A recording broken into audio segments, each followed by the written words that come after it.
Okay, तो welcome back and very very good morning to all of you again. शुरू करते हैं। हाँ जी, तो अब हम लोग डिस्कस करने जा रहे हैं वो कॉन्सेप्ट जिसको बहुत हार्ड माना जाता है। अभी अपन डिस्कस करते हैं, फिर मैं आपसे पूछूंगा कि ये कितना हार्ड है, बता देना कितना हार्ड है। ठीक है सर, तो what is this? This is DRR. अपन दो चीज देखने वाले हैं, एक है डीआरआर, एक डीआरआई। ठीक है, एक है डर, एक है डरी। ठीक है, चलो तो देखते हैं। सबसे पहले देखते हैं डर। ओके सर, क्या होता है ये? देखो, बात को समझने की कोशिश करेंगे, सभी लोग ध्यान से सुनेंगे मेरी बात को। ठीक है, देखो सर, डिबेंचर होल्डर की बात कर रहा हूं या ना मैं लेंडर्स की बात कर रहा हूं? मानते हो बात? ठीक है, लेंडर्स को मेरे को पैसे रिपे करने के फ्यूचर में। ठीक है, कहां से रिपे करूंगा? नॉर्मली स्पीकिंग, अगर मैंने कोई भी लोन लिया है और मेरे को वो रीपे करने का है, तो मैं कहां से रीपे करूंगा? प्रॉफिट्स पे से रीपे करूंगा ना, मेरे बिजनेस से कमाऊंगा फिर रीपे करूंगा। ऐसा तो नहीं कि एक लोन को रीपे करने के लिए दूसरा लोन ले लूं, मतलब वो भी होता है लेकिन ऐसा करना नहीं चाहिए। करेक्ट, नॉर्मली स्पीकिंग लोन के पैसे मैं यूज करूंगा बिजनेस में, बिजनेस से पैसे कमाऊंगा और रीपे कर दूंगा। बरोबर? Okay, now try to understand. मैंने बिजनेस में कमाए, मैंने अच्छा खासा प्रॉफिट कमाया, लेकिन पूरे कमाए हुए प्रॉफिट को डिविडेंड के फॉर्म में बांट दिया, तो डिबेंचर होल्डर्स इनसिक्योर फील नहीं करेंगे? समझ रहे हो मेरी बात को? सर, ये फ्री रिजर्व्स के फॉर्म में अगर रखूं प्रॉफिट को, तो यार डिबेंचर होल्डर तो इनसिक्योर फील करेंगे ना। या तो मैंने डिविडेंड के फॉर्म में बांट दिया या फ्री रिजर्व्स के फॉर्म में रखा, तो इनको टेंशन आएगा। इनको तो बाद में देने का पैसा, डिविडेंड तो अपन हर साल दे रहे। तो एज अ रिजल्ट यहां पर सरकार ने कहा नहीं सर, ऐसा नहीं चलेगा। कंपनीज एक्ट से भी रिक्वायरमेंट्स ये सबको देखते हुए हम लोगों को क्या कहा गया कि आपको जैसे ही आपने शेयर्स इशू डिबेंचर्स इशू किए 12 महीने के अंदर, क्या कहा? जैसे ही आपने डिबेंचर इशू किए 12 महीने के अंदर आपको शुरू कर देना है। क्या कहा मैंने? शुरू कर देना है क्रिएशन ऑफ डर, बोले तो डीआरआर। ठीक है, यानी क्या होगा? आपके फ्री रिजर्व्स में से आपको थोड़ा सा पैसा डीआरआर में रख देना होगा। समझे बात को? फ्री रिजर्व्स को फ्री में मत रखो, उसको हटा के रख दो कहां? डीआरआर में। समझे बात को? यानी फिर से अपन ने पिगी बैंक बना लिया और ये पैसे को अपन ने वहां पे जमा करके रख दिया। अब ये जो जमा करके रख दिया, please try to understand, this is restricted, this is special. इसको आप डिविडेंड के लिए यूज नहीं कर सकते। समझे बात को? तो ये अगर मैंने मेंटेन करके रख लिया, तो अब डिबेंचर होल्डर्स थोड़े सिक्योर्ड फील करेंगे कि हाँ भाई, ये यहां पे रखा है, उसमें से डिविडेंड नहीं जाने वाला, यानी वो पैसे हमारे लिए रखे हुए हैं। समझे बात को? अब कितना डीआरआर रखना? वैसे तो चाहो तो पूरा का पूरा ही रख लो यार, बहुत अच्छी बात है, पूरा का पूरा रख लो। लेकिन इन दैट केस अब कंपनीज ने प्रोटेस्ट किया। उन्होंने बोला वाह बेटा, मैंने पैसे लिए यूज करने के लिए, तुम बोल रहे हो वही पैसे को पिगी बैंक में डाल दो, तो मैं यूज क्या करूंगा? समझे बात को? मतलब मैं आपसे लोन ले रहा हूं 100 रुपए का, ठीक है, क्यों ले रहा हूं भाई? मेरे को 100 रुपए की जरूरत है इसलिए ले रहा हूं ना। अब कंपनीज एक्ट आके मेरे को बोलता है नहीं, तुम वो 100 रुपए रिजर्व में डाल दो। अब भाई 100 रुपए में रिजर्व में डाल दूंगा तो यूज क्या करूंगा? मेरे को तो यूज करना है ना। तो ये आया गड़बड़। तो लोगों ने कहा कि ठीक है चलो परसेंटेज रखते हैं। तो इस पे पास्ट में अलग अलग परसेंटेज रहे हैं, और वो पास्ट के परसेंटेज होते होते कम होते होते अभी 10% पे आ गया है। ठीक है, 10% पे आया क्योंकि लोग बहुत ज्यादा प्रेशर फील कर रहे थे। तो कैसा हो रहा है, आपका जो भी डिबेंचर का वैल्यू है, उसका 10%, मान के चलो 1 लाख का डिबेंचर है, तो उसका 10% कितना होता है? 10,000। तो आपको 10,000 का रिजर्व क्रिएट करना है। अब बात को समझो, आपको यह नहीं कहा कि यार एक बार में 10,000 का रिजर्व क्रिएट करो, यह नहीं कहा। आपको बोला कि डिबेंचर रिडीम करने के पहले तक आपको 10,000 का रिजर्व क्रिएट करने का है। क्या कहा मैंने? रिडेम्पशन का, डिबेंचर का रिडेम्पशन होने के पहले आपको कम से कम 10% का रिजर्व क्रिएट करके रखने का है। ठीक है, तो कहने का मतलब, अभी मैंने कहा कि 1 लाख का डिबेंचर है, तो मेरे को 10,000 का रिजर्व क्रिएट करना पड़ेगा। कब तक? रिडेम्पशन के पहले तक। रिडेम्पशन के पहले मेरे को ये रिजर्व क्रिएट करने का है। सिंपल, जमा ये बात इजी है? हाँ जी सर। तो ये रिजर्व मैं कैसे क्रिएट करूंगा सर? देखो वहां पे क्या लिखा है, विद इन 12 महीने ऑफ इशुइंग डिबेंचर्स आपको रिजर्व क्रिएट करना पड़ेगा। और वो रिजर्व कैसे क्रिएट करूंगा सर? बाकी रिजर्व कैसे क्रिएट करते हैं यार? फ्री रिजर्व यानी पीएनएल या जनरल रिजर्व, इसमें से ट्रांसफर कर देंगे टू डीआरआर। जमा। तो आपको बस यही एक चीज देखने का है रिडेम्पशन के क्वेश्चन में कि क्या बैलेंस शीट पे डीआरआर है। अगर है तो अच्छी बात है, मतलब इन्होंने डीआरआर क्रिएट करके रखा है। अगर नहीं है तो क्रिएट करो पहले। समझे बात को? सर कितने से क्रिएट करो ये बोलेंगे नहीं, आपको डिबेंचर का वैल्यू देखना है, उसका 10% निकालना है और वो 10% से डीआरआर क्रिएट कर देना है। अब जैसे मान के चलो मैं आपको कहता हूं कि मेरा डिबेंचर है 1 लाख का, 10% कितना होता है? 10,000 रुपए, है ना। मेरे को डीआरआर में कितना चाहिए? 10,000 रुपए। अब मैं आपको कहता हूं कि डीआरआर में 4,000 का ओपनिंग बैलेंस है, तो रिडेम्पशन के पहले मेरे को कितना क्रिएट करना पड़ेगा? डीआरआर 6,000। आ रहा है ये बात दिमाग में? Simple, this is DRR. बस इतना ही। हार्ड है? लोग फैलाते हैं बहुत हार्ड है, डीआरआर बहुत हार्ड है। अब वो हार्ड क्यों है वो भी बताता हूं मैं आपको। मॉड्यूल में जो उसका प्रेजेंटेशन है वो जिस तरह से दिया है वो हार्ड लगता है। देखो मैं आपको बताता हूं, अभी मैं आपको उसका एक टेबल बना के दूंगा। देखो सर, मॉड्यूल में ना ऐसा बोला है डीआरआर, कुछ तो भी आप ऐसे थियरी में लिखा है, फिर बाद में ऐसा ये सब बोल रहा है डीआरआर क्या होता है, और फिर ये टेबल दिया है। ठीक है, ये टेबल रीड करके याद रखने में डिफिकल्टी जाती है, हार्ड लगता है। ठीक है, अब अपन इसको एक अलग तरह से पढ़ेंगे और यही हार्ड चीज आपके लिए बन जाएगा इजी, क्योंकि आपको समझ में आएगा कि यार वो आधे से ज्यादा 90% खोखला है, 10% काम का है। ये समझ में आएगा आपको, बताऊंगा मैं वो। डीआरआर समझ में आ गया सबको? ठीक है, अब देखते हैं डीआरआई। डीआरआई क्या है? डिबेंचर रिडेम्पशन इन्वेस्टमेंट या debenture redemption reserve investment, DRRI. ठीक है, मतलब क्या sir? Let's try to understand. अभी मैंने क्या किया, फ्री रिजर्व्स को सिर्फ एक डीआरआर में कन्वर्ट कर रहा हूं ना। डीआरआर में कन्वर्ट कर रहा हूं मतलब इधर से इधर ट्रांसफर कर दिया, पिगी बैंक में जा रख दिया। यार एक पिगी बैंक बना लिया अपन ने, मेरे जेब से पैसे निकाल के इस पिगी बैंक में रख दिया। लेकिन यार समझने की कोशिश करो, गुल्लक पे पैसे रखे हो कभी? पिगी बैंक में रखे हो पैसे कभी? बॉयज ने भी रखे हो? क्या बात है, अच्छी बात है, वेरी गुड। अगर रखे हो तो बहुत अच्छी बात। गर्ल्स ने तो 100% रखा है। लेकिन एक बार सोच के देखो, अपन ने चीटिंग नहीं किया गया? अपने को पैसे चाहिए तो वो गुल्लक में से भी, मैंने तो किया भाई। हमारे मैं बचपन में वो मिट्टी के गुल्लक होते थे, मिट्टी के आज भी मिलते हैं, वो सबसे बेस्ट होता है एक्चुअली, पिगी बैंक से अच्छा है वो मिट्टी के गुल्लक रहते हैं, उसमें निकाल नहीं सकते अपन। पिगी बैंक में कैसा रहता है, लॉक लगा रहता है, लेकिन इसमें कैसा रहता है, वो एक सिर्फ कॉइन डालने का जगह रहता है, पैसे डालने का, लेकिन उसमें से भी अपन पैसे निकालते हैं। मतलब वो फोर्स से पिक रहता है या कुछ भी ऐसा कुछ रहा, उसमें से ऐसे चुपचाप से। मैंने तो निकाले भाई, आपने भी निकाले ऐसे, जरूरत पड़ी तो निकाल लिया। ओके, मतलब कहने का मतलब भले ही मैंने पिगी बैंक रखा है लेकिन फिर भी पैसे निकाल लेते हैं अपन, है कि नहीं? बात समझ में आ रहा है? तो सर यही बात यहां पर भी होगा, सर रिजर्व तो रख दिया लेकिन निकाल लिया तो। ठीक है, तो ये खतरा है, तो इसलिए क्या किया जाता है, आप इस चीज को इन्वेस्ट कर दो। ठीक है, तो आपको इन्वेस्ट करना है, इन्वेस्टमेंट के अपने फायदे हैं। इन्वेस्टमेंट से पैसा ब्लॉक्ड रहेगा, पैसा आ जाएगा, रिडेम्पशन के वक्त पैसा भी चाहिए वो भी आ जाएगा। समझे बात को? तो उसलिए डीआरआई क्रिएट करने के लिए कहते हैं। ठीक है, तो डीआरआई कैसे क्रिएट करने का, let's try to understand this. जिस किसी भी ईयर में आपको रिडेम्पशन करना है, ध्यान से सुनना मैं क्या कह रहा हूं, जिस किसी भी ईयर में आपको रिडेम्पशन करना है, जो भी एक फाइनेंशियल ईयर है जिसमें आपको रिडेम्पशन करने का है, उस फाइनेंशियल ईयर के 30 अप्रैल, जो भी मान के चलो मेरे को 31 जनवरी 2022 में रिडेम्पशन करने का है। 31 जनवरी 2022 कौन से फाइनेंशियल ईयर है? 31 जनवरी 2022 कौन से फाइनेंशियल ईयर में आ रहा है? 21-22, बरोबर। तो मेरे को उस फाइनेंशियल ईयर के 30 अप्रैल, अगर मैं 21-22 कह रहा हूं मतलब 30 अप्रैल क्या आ गया? 30 अप्रैल 2021। समझे बात को?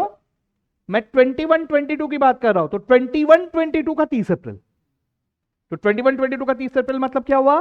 30 अप्रैल 2021।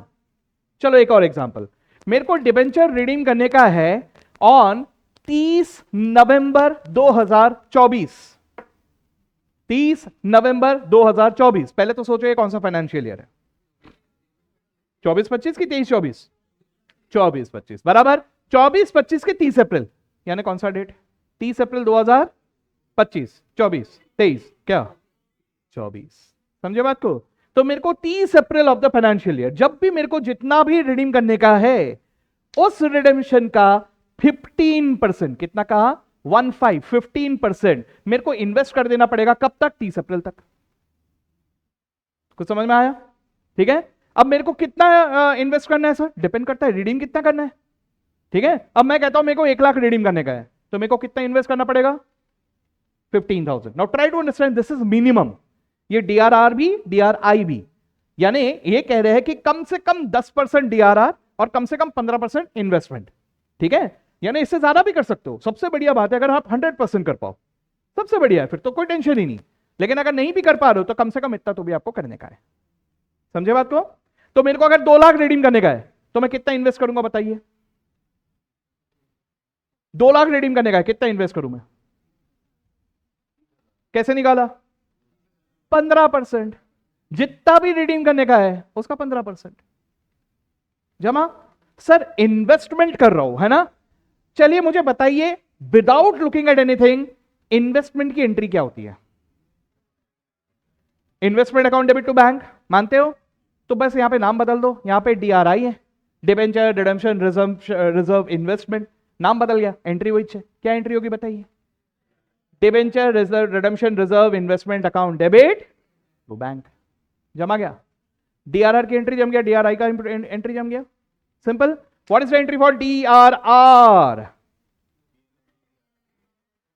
पर या general reserve account debit to DRR, बरोबर। कितना डीआरआर रखेंगे अपन? कब तक? इशू करते ही 12 महीने के अंदर, इशू करते ही 12 महीने के अंदर। ठीक है। लेकिन मेरे को पहले साल में ही 10% डीआरआर बनाने का है क्या? नहीं सर, रिडेम्पशन के पहले तक 10%। ठीक है। अब मान के चलो मेरे 10 लाख के डिबेंचर है, 10 लाख के डिबेंचर का 10% कितना होता है? 1 लाख। मान के चलो ये रिडीम होने वाले 5 साल बाद, तो मेरे को 5 साल तक 1 लाख रुपए का क्रिएट करना है। मान के चलो थोड़ा थोड़ा करके करो, मान के चलो पूरा चौथे साल में कर दो, पूरा 10वें साल, तीसरे साल में कर दो, या आधा आधा करके, एक तीसरे साल में एक 5वें साल में, जैसा चाहो वैसा करो, डजंट मैटर। लेकिन रिडेम्पशन के पहले तक और इशू के 12 महीने बाद से ही आपका रिजर्व क्रिएट हो जाना चाहिए। इशू के 12 महीने के अंदर में रिजर्व क्रिएट हो जाना चाहिए और रिडेम्पशन के पहले तक 10% जमा हो जाना चाहिए। This is what they are saying. Clear? This is about DRR. What about DRI? Issue के फौरन बाद आपको डीआरआई करना पड़ेगा? नहीं, इन्होंने क्या कहा? जिस फाइनेंशियल ईयर में जितना भी रिडेम्पशन करने का है उस फाइनेंशियल ईयर के 30 अप्रैल तक आपको इन्वेस्ट कर देना होगा। कितना इन्वेस्ट कर देना है? जितना भी रिडीम करने का है उसका 15%। गया दिमाग में? क्लियर? चलो पहले यहां तक लिख लो सब। लिखो वहां पे रिक्वायरमेंट ऑफ ड्र।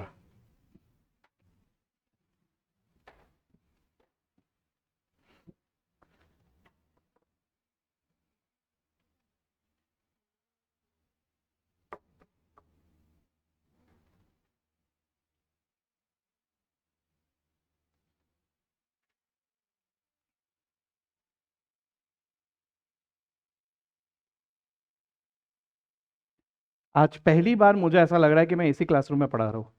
सच में आज ठंडा हुआ है थोड़ा।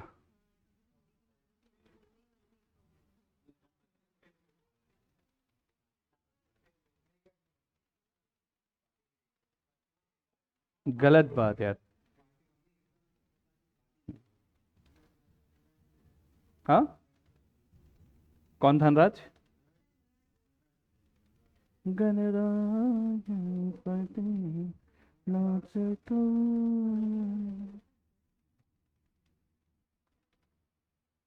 मैं मराठी में चैंपियन हूं, भूल जाते हो तुम लोग क्या है यार। अभी क्लास खत्म होने पर अभी तक नहीं जान गए मैं कितना मराठी में अच्छा हूं।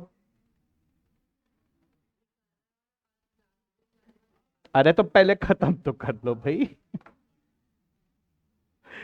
ओके। लिखते वक्त जो छाप रहे हो उसकी तरफ ध्यान दो, सिर्फ ब्लाइंडली मत छापो।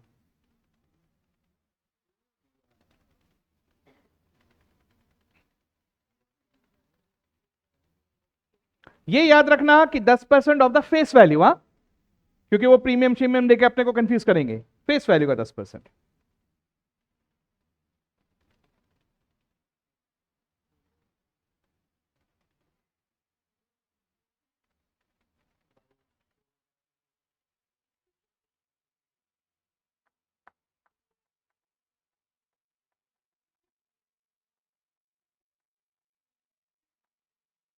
ये बाबा लौकर लिखने का।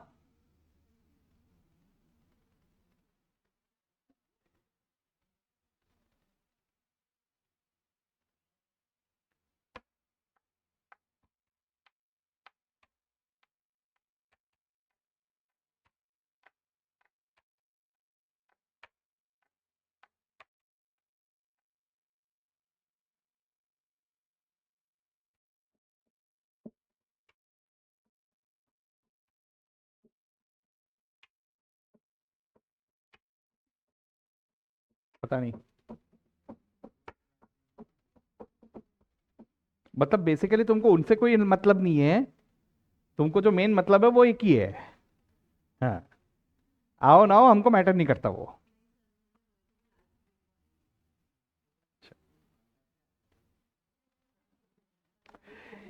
अच्छा, लिखूं टकले का, तगड़े टकले, बहुत बढ़िया। चलो, वो जो ये जो ग्राफ ड्रॉ किया वहां पे, वो समझ में आ रहा है क्या है उसका मतलब? ठीक है। डेट ऑफ इशू से यहां पर ऐसा लिखो, विद इन 12 मंथ्स, और बिफोर रिडम्शन आपको in total 10% of the face value of debenture DRR में रखने का है। ठीक है। मॉड्यूल में एक आधे क्वेश्चन में ही आपको पूरा का पूरा 10% रिजर्व क्रिएटेड दिखेगा, आधे से ज्यादा में नहीं दिखाई देंगे। ठीक है। तो जितना भी कम पड़ रहा है उतना अपने को क्रिएट करना पड़ेगा। डन? अलग। अब अब डीआरआर क्रिएट किया था डिबेंचर होल्डर्स के सिक्योरिटी के लिए। जब तक डिबेंचर होल्डर को रीपे नहीं होता तब तक के लिए मैंने मेरे फ्री रिजर्व्स को अलग से जमा करके रख दिया। अब रिडेम्पशन हो गया, समझो मेरी बात को, अब रिडेम्पशन हो गया, मैंने रिडीम कर दिया, तो रिडीम कर दिया तो अब उस डीआरआर का क्या मतलब है? नहीं ना। तो वही डीआरआर को वापस से डाल दो अभी फ्री रिजर्व्स में। तो आफ्टर रिडेम्पशन क्या करने का है? वही डीआरआर को वापस ट्रांसफर कर दो टू जनरल रिजर्व। अब यहां पे पीएनएल में की जगह आप सिर्फ जनरल रिजर्व में ट्रांसफर करोगे। जमा।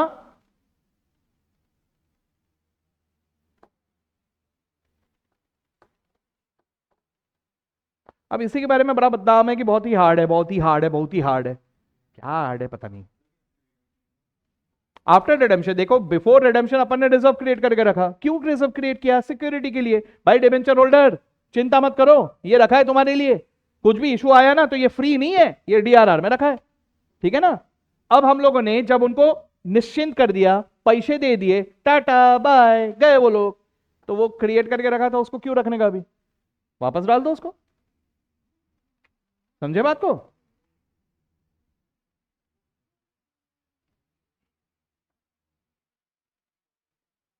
मतलब आप समझो,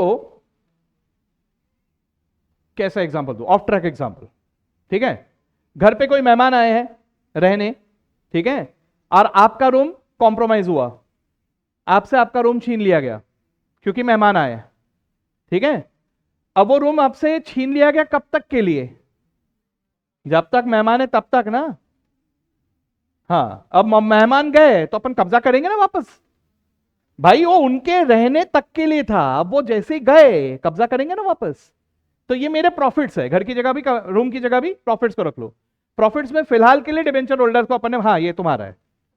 अब जैसे ही वो निकल गए वापस कब्जा करोगे, ये मेरा हो गया ना यार। समझे बात को? इजी। क्या? ओके। ओके, डन, आगे बढ़े। अब डीआरआई, रिक्वायरमेंट ऑफ डीआरआई। तो डीआरआई के बारे में क्या बोला है? 30 अप्रैल वाला याद रखने का। 30 अप्रैल of financial year of red. अब बोले तो रिडेम्पशन, आप रेड मत लिखना, आप रिडेम्पशन लिखना, नहीं तो बाद में बोलोगे सर वो इसमें क्या था सर, 30 अप्रैल और फाइनेंशियल ईयर ऑफ रेड क्या था सर? रेड वाला कौन सा फाइनेंशियल ईयर होता है? और भी कलर के फाइनेंशियल ईयर होते हो क्या? फिर गर्ल्स बोलेंगे सर पिंक कलर का नहीं होता है। ओ भाई रेड मत लिखो, वहां रिडेम्पशन लिखना पूरा। ठीक है पिंकी? हाँ हाँ हाँ। अरे कुछ तो बोले प्रैंक, बोलो। नहीं,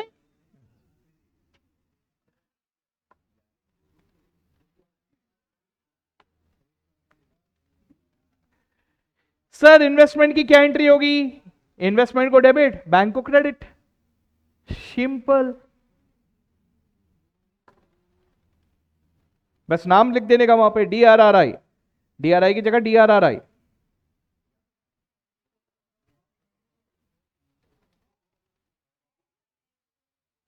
हम्म 30 अप्रैल of financial year of redemption, जिस ईयर में रिडेम्पशन होने वाला है उस ईयर के 30 अप्रैल। हाँ, debenture redemption reserve investment, short में DRI बोलते हैं, जबकि DRRI होना चाहिए एक्चुअली देखने जाओ तो। नहीं, पूरा फुल फॉर्म। हाँ, डिबेंचर रिडेम्पशन रिजर्व इन्वेस्टमेंट।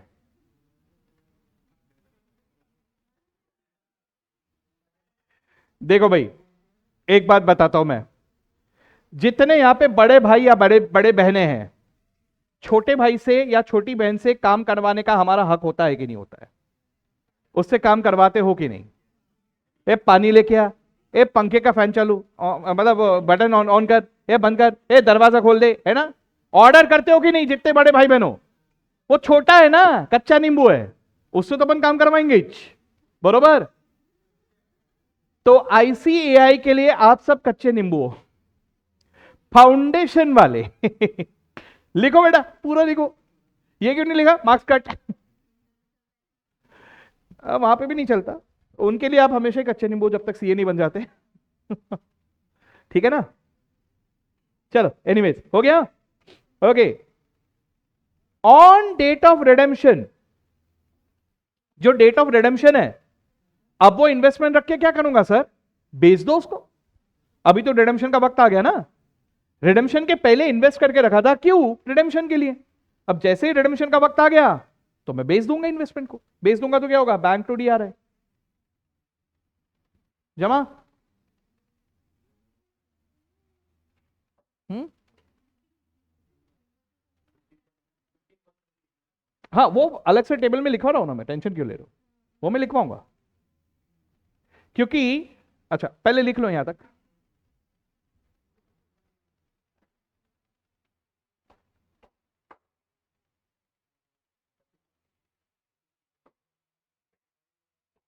हो गया क्या? सभी का हो गया? ओके सर, मैं कोई भी कंपनी खोलूं, मेरे को 10% DRI मेंटेन करना पड़ेगा क्या? और 15% DRI करना पड़ेगा क्या? जरूरी है क्या? करना ही पड़ेगा। तो सरकार ने कहा नो, ये वाला रेस्ट्रिक्शन सिलेक्टेड लोगों को अप्लाई होता है, बाकी किसी को अप्लाई नहीं होता। ठीक है? तो इसी के लिए इन्होंने दिया है ये वाला टेबल। ये पहला टेबल है DRR का। ठीक है? देखो क्या लिखा दिख रहा है वहां पे, पहले इसको रीड करते हैं। क्या लिखा है? All India financial institution, all India financial institution, ये क्या होता है यार? नाबार्ड सुना है? नाबार्ड, सिडबी, ये सब होते हैं। नाबार्ड, नाबार्ड, नाबार्ड बोला मैंने। गलत गलत सोचता रहेगा ये। हाँ, तो AIFI है ना, उसमें आते हैं ये। तो एनीवेज अपने को उतना ज्यादा नहीं सोचने का, अपने को AIFI रेगुलेटेड बाय RBI या बैंकिंग कंपनीज, ठीक है, चाहे वो पब्लिक हो प्राइवेट हो जैसा भी हो। पब्लिक हेल्ड बोले तो जहां पे सरकार का 51% होल्डिंग होता है। ठीक है? तो वैसा कुछ भी अगर है तो इनके लिए नो DRR रिक्वायर्ड। ठीक है? अच्छा, फिर बाकी अदर फाइनेंशियल इंस्टीट्यूशन अगर कोई है with in meaning of clause 72 of section 2 of the companies act 2013, तो इनके लिए DRR वैसे ही होगा जैसे NBFC के लिए होगा। NBFC क्या होता है? Non banking financial companies. बरोबर? ओके सर, इनको वही वाला होगा जो NBFC को अप्लाई होगा। ठीक है सर। अच्छा, बाकी फॉर लिस्टेड कंपनीज, लिस्टेड है तो ऑल लिस्टेड NBFC, इनको रेफरेंस दिया था ना ऊपर, तो इनको कोई DRR रखने की जरूरत नहीं। मतलब ये अदर फाइनेंशियल इंस्टीट्यूशंस को भी नो DRR। ठीक है? उसके बाद अदर लिस्टेड कंपनी, NBFC छोड़ के, NBFC एंड HFC, HFC बोले तो हाउसिंग फाइनेंस कंपनीज। ठीक है ना? तो इनको छोड़ के बाकी के लिस्टेड कंपनीज, उनको नो DRR रिक्वायर्ड। अच्छा, ठीक है सर। तो अनलिस्टेड है, तो अनलिस्टेड अगर एनबीएफसी है या एचएफसी है, unlisted, no DRR required. Sir तो किसको रिक्वायर्ड है? अदर अनलिस्टेड कंपनी, उनको रिक्वायर्ड है। कितना? 10%। टेबल समझा क्या है? मतलब वो एक जोक है, मैंने सुना था, पता नहीं, बोला अपने को एड्रेस समझाने का है। ये इधर जाओगे ना तो उधर से जो पहला लेफ्ट है ना, उधर नहीं जाने का, फिर सीधा जाने का, राइट भी है, उधर भी नहीं जाने का, फिर और जाके लेफ्ट आएगा, उधर भी नहीं जाने का। अरे भाई तो बोल काहे को रहा है? कुछ समझ में आया? तो this is basically the table, इसको सब हार्ड बोलते हैं। ठीक है, अब ये हार्ड बोले तो भो डरो। चलो भैया, इसको अपन अपने स्टाइल में लिखते हैं।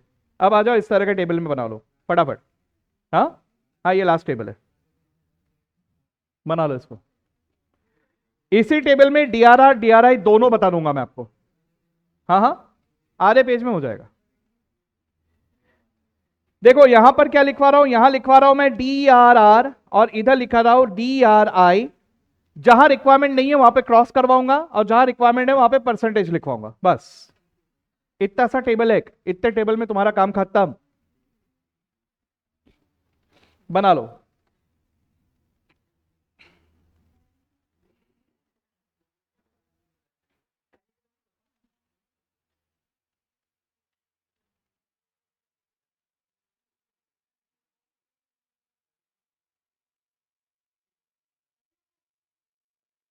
ये फटाफट बनाने का रे बाबा, लवकर लवकर बनाने का, समझे कि नहीं?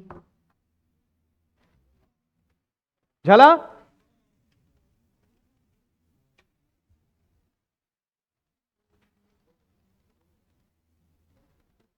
आता झाला? इतना सही लगेगा, जितना दिख रहा है ना वहां पे बस इतना ही लिखना है। क्या? बैंक एंड एआईएफआई शॉर्ट में लिखा।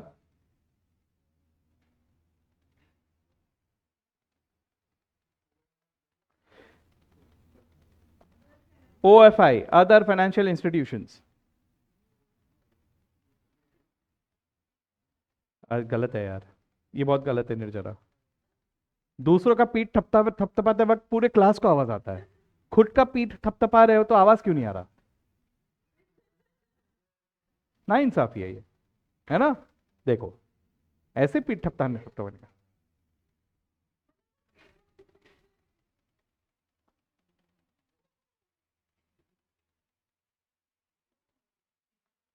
या फिर उनको भी मौका दो पीठ थपथपाने का। दे आर जेंटलमैन एक्चुअली, रहने दो। आखिरी दिन तो छोड़ दो बेचारे को। हाँ, वाह, क्या बोल रहे हो? लिस्टेड? हाँ, मैंने यहां ऐसा लिखा है, थोड़ा मैं इसको झूम इन कर रहा हूं, ठीक है, झूम कर रहा हूं मैं इसको।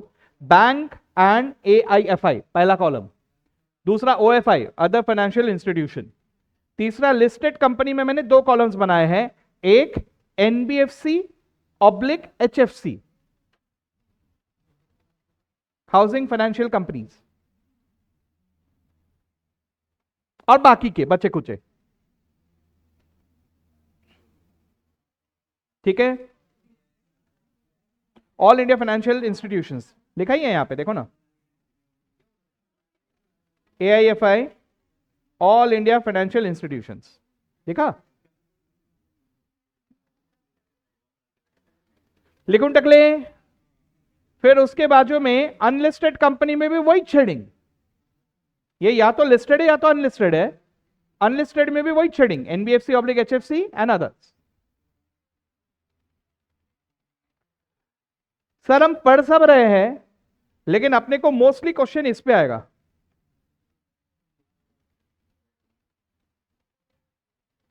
ठीक है, चलो लिखना शुरू करो।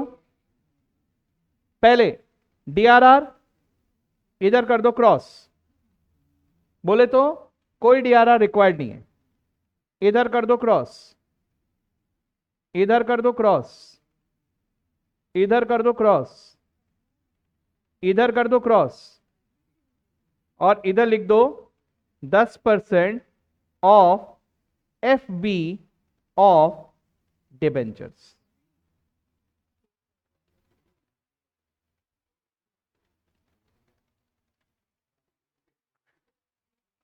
FB नहीं, FV।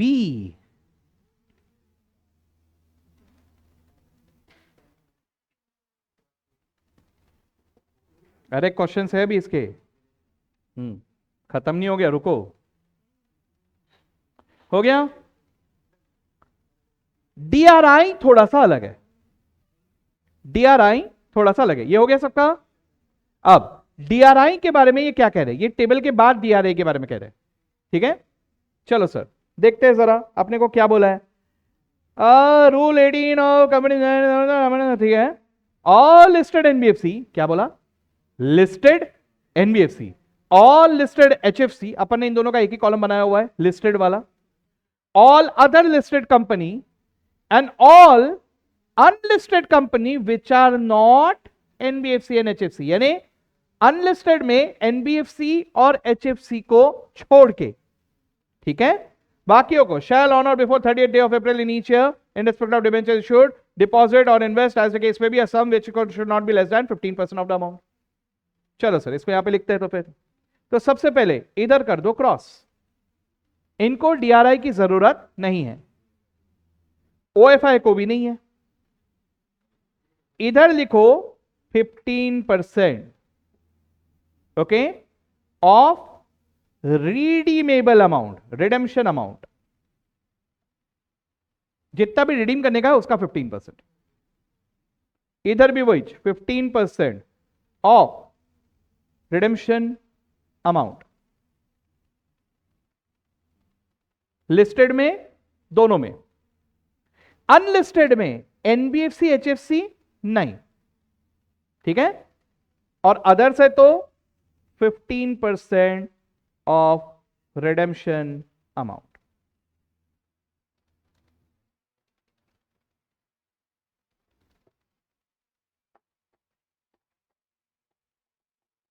अब बताओ कितना हार्ड है, ये याद रखने का है अपने को,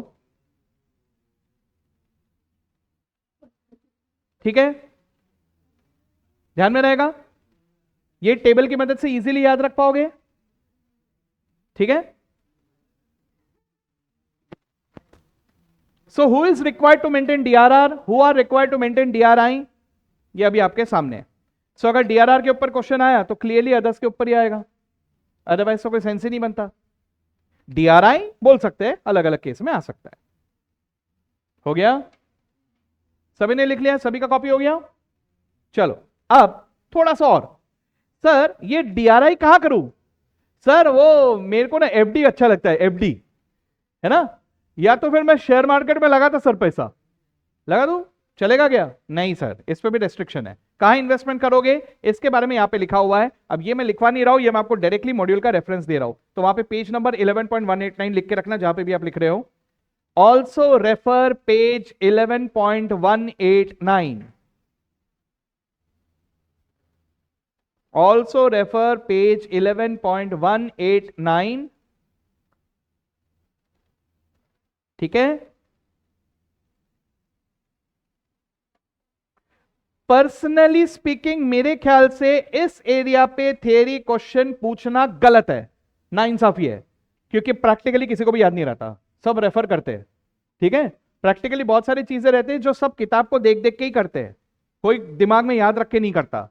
तो ये जो लिस्ट दिया है ABCD, this is basically about कहां कहां इन्वेस्टमेंट कर सकते हो।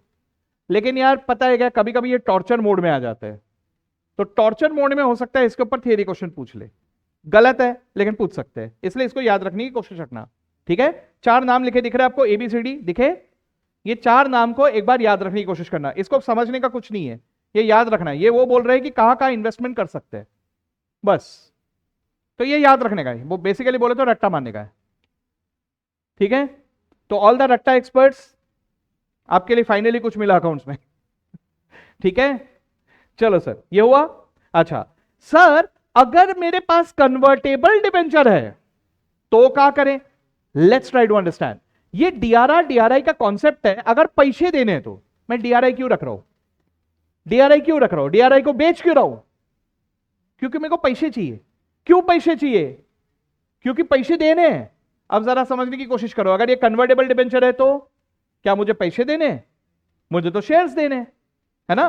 तो अगर ये फुल्ली कन्वर्टेबल डिबेंचर है, देन इन दैट केस मुझे कोई डीआरआई की जरूरत नहीं है। क्यों? क्योंकि पैसे देने ही नहीं है।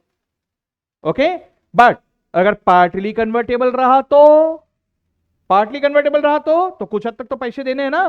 तो देखो वहां पे स्टार मार्क करके क्या लिख के रखा है, देखो, in case of partly convertible debenture DRR shall be created in respect of non-convertible portion of the debenture। समझे बात को? जो नॉन कन्वर्टेबल पोर्शन है उसके लिए DRR मेंटेन करने का है। समझे बात को? मैं कह रहा हूं 1 लाख का डिबेंचर है, partly convertible, 30% convertible, 70% not convertible. तो मुझे बताइए आप लोग DRR कितना रखना पड़ेगा? मैंने क्या कहा आपको? 1 लाख के डिबेंचर है, 30% कन्वर्टेबल, 70% नॉट कन्वर्टेबल। DRR, यहां पे DRR के बारे में बोला है। 1 लाख के डिबेंचर है, 30% कन्वर्टेबल है और 70% नॉट कन्वर्टेबल है। DRR कितना रखना पड़ेगा?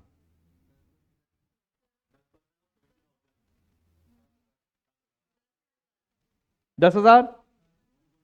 मैंने क्या कहा? 1 लाख के डिबेंचर है, सबका ध्यान है? मैंने कहा 1 लाख के डिबेंचर है, 1 लाख के डिबेंचर्स में से 30% is convertible into shares and 70% is not convertible, बरोबर? तो मेरे को DRR कितना मेंटेन करने का है? 7,000 रुपए, पक्का? Absolutely correct sir. 30% convertible into shares है ना, वो तो मैं शेयर्स में दूंगा, उसके लिए रखने की जरूरत नहीं है। जो पैसा देने का है वो है 70%, तो 70% निकालेंगे तो आ रहा है 70,000, उसका 10% बोले तो 7,000। गया दिमाग में? मॉड्यूल ने क्या किया पता है? सारे क्वेश्चंस में इस पॉइंट को कवर किया ही नहीं, सारे क्वेश्चंस में इस पॉइंट को कवर किया ही नहीं। लास्ट में प्रैक्टिकल क्वेश्चंस देते ना वो लोग, उसमें एक पॉइंट में डाल दिया एक जगह पे, ठीक है? तो आई डोंट नो क्यों ऐसा करते हैं ये लोग, लेकिन ठीक है, यही ऐसा है। और उसके अलावा ये जो DRR में पैसा है, इसको रिडेम्पशन के लिए सिक्योर्ड रखा जाता है, ठीक है? वही लिखा है वहां पे, ध्यान में रहेगा। ये इंपॉर्टेंट था भैया, इसको ध्यान में रखना भी। अब ये समझ में आ गया? तो अब हम लोग शुरू करते हैं इसके क्वेश्चंस, ठीक है? Let's come now to the questions. Questions बहुत इजी है, क्वेश्चंस रियली लिटरली स्पीकिंग बहुत इजी है, ठीक है? बस आपको एंट्रीज याद रखने हैं। ओके, चलो सर देखते हैं। इल्लू 1 क्या दिख रहा है? वो मरेला है, छोड़ो नहीं, इधर आ जाओ, ठीक है? वो गेला है, ठीक है? इस तरफ आ जाओ सब लोग, दिस रहा है सगड़े जनों को? ठीक, हाँ वही कर लो, इसको पलटा लो ठीक है? चलो सगड़े जन लक्ष्य दे। Following balances appeared in the books of the company, सबका ध्यान है? Following balances appeared in the books of the company. Company के बारे में देखो क्या लिखा है, अनलिस्टेड कंपनी है, other than AIFI, banking company, NBFC and HFC, बोले तो अदर्स, बरोबर? अदर्स है तो DRR रिक्वायरमेंट है कि नहीं है? है, अनलिस्टेड अदर्स है। चलो ठीक है। एज ऑन 31 दिसंबर इनके पास 6% मॉर्गेज 10,000 डिबेंचर्स है ऑफ 100 ईच। पट से बनाओ डिबेंचर अकाउंट जल्दी से। This is question number 1 of module, ठीक है? जो नाम है वही नाम से बनाना, 6% मॉर्गेज डिबेंचर्स अकाउंट।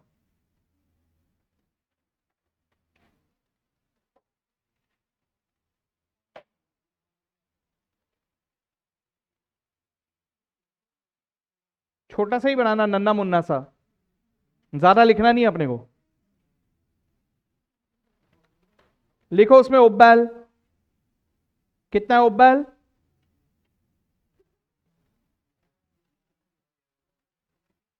उपबैल बताओ कितना है? 10 लाख कैसे निकाला? 10,000 इंटू 100, ठीक है सर, ये है मेरे पास। ओके, और क्या है? Debenture redemption reserve for redemption of debenture कितना है? 50,000। एक और अकाउंट बनाओ, डिबेंचर रिडेम्पशन रिजर्व अकाउंट। कितना बैलेंस है इसमें? 50,000। ठीक है, ओबैल 50,000 लिख लिया। आगे, investment in deposit with schedule bank free from any charge और लीन, बोले तो डीआरआई है ना, डीआरआई है सर। ये कितना है सर? 1,50,000 रुपए। ठीक है सर, बना लेते हैं ये भी, डीआरआई। ठीक है, डीआरआई इन्वेस्टमेंट है भाऊ। ओपनिंग बैलेंस किधर आएगा? ये क्या है? डेबिट, ओप बैल 1,50,000 हो गया। और क्या है सर? अच्छा, इसमें ना 4% इंटरेस्ट रेट है, 4%। ठीक है ना, और बैंक बैलेंस दिया है 9 लाख रुपए। ठीक है, बैंक अकाउंट थोड़ा सा जगह रखना। ठीक है, बैंक में ट्रांजैक्शंस थोड़े से ज्यादा आएंगे, जगह रखना इसके लिए। इसमें ओपनिंग बैलेंस है 9 लाख, ओपनिंग बैलेंस 9 लाख। समझे बात को?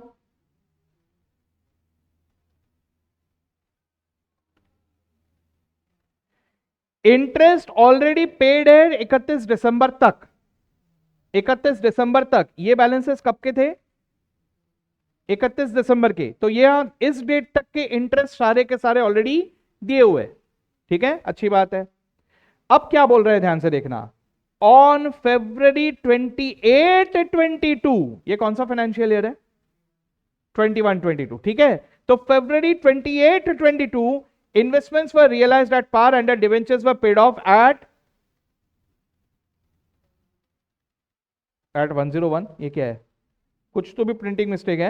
एट 10% प्रीमियम होगा शायद, वो प्रिंटिंग मिस्टेक लग रहा है मेरे को कुछ तो भी। ठीक है, अपन वो सॉल्यूशन से मैच कर लेंगे। Together with accrued interest. ठीक है सर, ये पोजीशन मुझे 31 दिसंबर तक दिया हुआ था। ठीक है ना, रिडेम्पशन कब हो रहा है? February 28 को, 2 महीने बाद। कैन आई से सो? सर, सबसे पहली बात तो मेरे डिबेंचर रिडीम हो रहे हैं, है ना, तो डिबेंचर रिडेम्पशन से पहले मेरे डीआरआर में कितना बैलेंस होना चाहिए? डिबेंचर रिडेम्पशन से पहले मेरे डीआरआर में कितना परसेंट बैलेंस होना चाहिए? अभी अभी क्या पढ़ा अपन ने? 10% of the face value of debenture. What is the face value of debenture? 10 lakh. इसका 10% होना चाहिए सर। 10 लाख का 10% देखो कितना है क्या? कितना है? क्रिएट करना पड़ेगा मतलब, और चलो तो क्रिएट कर दो। क्या होगा एंट्री?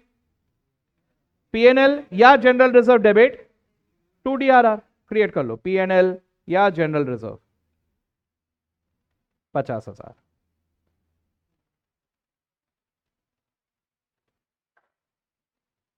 जमा। बस ये लक्ष्य ठेवने का अपने को, बरोबर। अब कैन आई से ऑल्सो वन थिंग कि डीआरआई भी रखना पड़ेगा। अदर अनलिस्टेड है ये, है ना, डीआरआई भी रखना पड़ेगा। कितना? 15% of the redeemable amount. So what is the redeemable amount? पूरे 10 लाख। तो 10 लाख का 15% कितना आता है? 1.5 लाख। है क्या उतना? हाँ, ये है सर। ठीक है, इसको टेंशन नहीं होता तो 30 अप्रैल तक इन्वेस्ट करना पड़ता। इसको लेके यहां पर तो नहीं लिखा है, लेकिन let me tell you one thing कि अगर अपन ने ये सब मेंटेन नहीं किया तो अपने को डिबेंचर होल्डर को 2% इंटरेस्ट एडिशनल देना पड़ता है। वो लिखा नहीं है यहां पे, लेकिन ये बेसिकली सरकार का रेस्ट्रिक्शन है। ठीक है, चलो एनीवेज, तो ये है अपने को यहां पे ऐसा दिखाई दे रहा है। अब क्या करेंगे? फरवरी तक इंटरेस्ट। ठीक है, चलो इंटरेस्ट कैलकुलेट करते हैं जरा। मुझे बताइए, ये डीआरआई पे इंटरेस्ट मिलेगा ना अपने को? कैलकुलेट करो। 31 दिसंबर के बाद 28 फरवरी तक, यानी 2 महीने का इंटरेस्ट 1.5 लाख पे 4% 2 महीने के लिए। क्या ये क्लिक हो रहा है सबको कि मेरे बोलने के बाद क्लिक हुआ? हो गया? चलो 1,000 रुपए का इंटरेस्ट ये मिलेगा ना, है ना, तो यहां पे लिखता हूं मैं टू इंटरेस्ट ऑन DRI। ये पूरे अखे चैप्टर में मेरे को सबसे ज्यादा अखरता सिर्फ एक ही चीज है कि नाम बहुत बड़े बड़े हैं यार, बस उसके अलावा चिल्लर है ये। ठीक है, कितना आया 1,000 रुपए,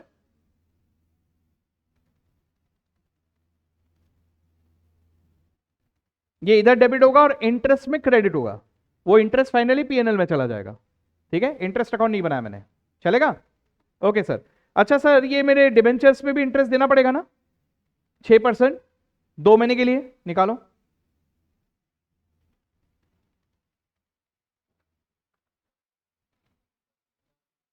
₹10,000 ये भी देना पड़ेगा, तो बैंक से पेमेंट कर दो। ये इंटरेस्ट ऑन डिबेंचर्स 10,000 रुपए, ये यहां क्रेडिट होगा, इंटरेस्ट पे डेबिट होगा, और वो इंटरेस्ट फाइनली जाएगा PNL में जमा।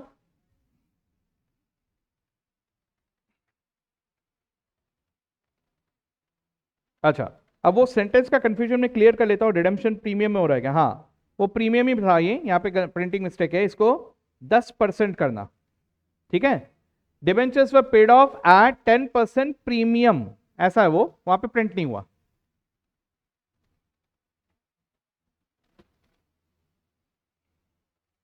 ठीक है, चलो सर, डिबेंचर कितने के थे? 10 लाख के, 10% प्रीमियम कितना होगा? 1,00,000 रुपए, है ना। तो मैं एक और अकाउंट बना लेता हूं यहां पे, premium on redemption, premium on redemption. ठीक है, और उसके नीचे एक अकाउंट बनाता हूं, डिबेंचर होल्डर, डिबेंचर होल्डर। बताइए journal entry, debenture holder account debit, नहीं,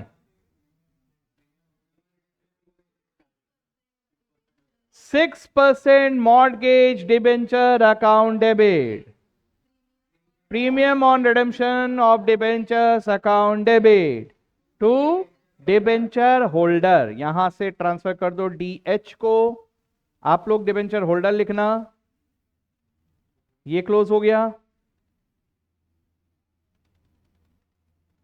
रिडेम्पशन को डेबिट कर दिया टू DH, 1,00,000। क्या प्रीमियम ऑन रिडेम्पशन में कोई ओपनिंग बैलेंस लिखा हुआ था? यानी कोई हम लोगों ने ये पहले से क्रिएट नहीं किया था, ये अभी क्रिएट हुआ। ठीक है, तो डिबेंचर होल्डर के क्रेडिट पे by debentures by premium, debenture 10 lakh, premium 1,00,000, कितना पेबल है? 11 लाख।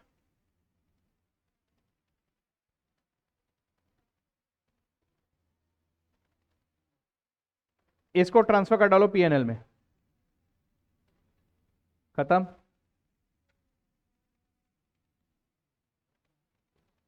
ठीक है,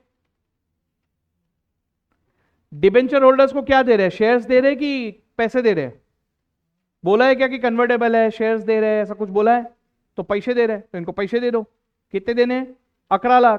11,00,000 से पैसे देने की एंट्री क्या होगी? डिबेंचर होल्डर डेबिट कितना? 11,00,000 टू बैंक, बरोबर है क्या? यहां डेबिट ला, बैंक में क्रेडिट ला।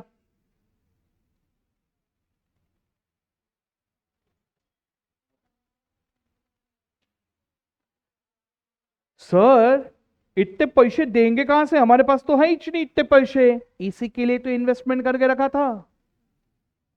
इन्वेस्टमेंट को बेचोगे ना, तो इसको बेच दो, बेचने की entry bank account debit to DRI, यहां लिखो बाय बैंक 1,50,000 बैंक के डेबिट में, DRI 1,50,000। अब आ गए सफिशिएंट पैसे?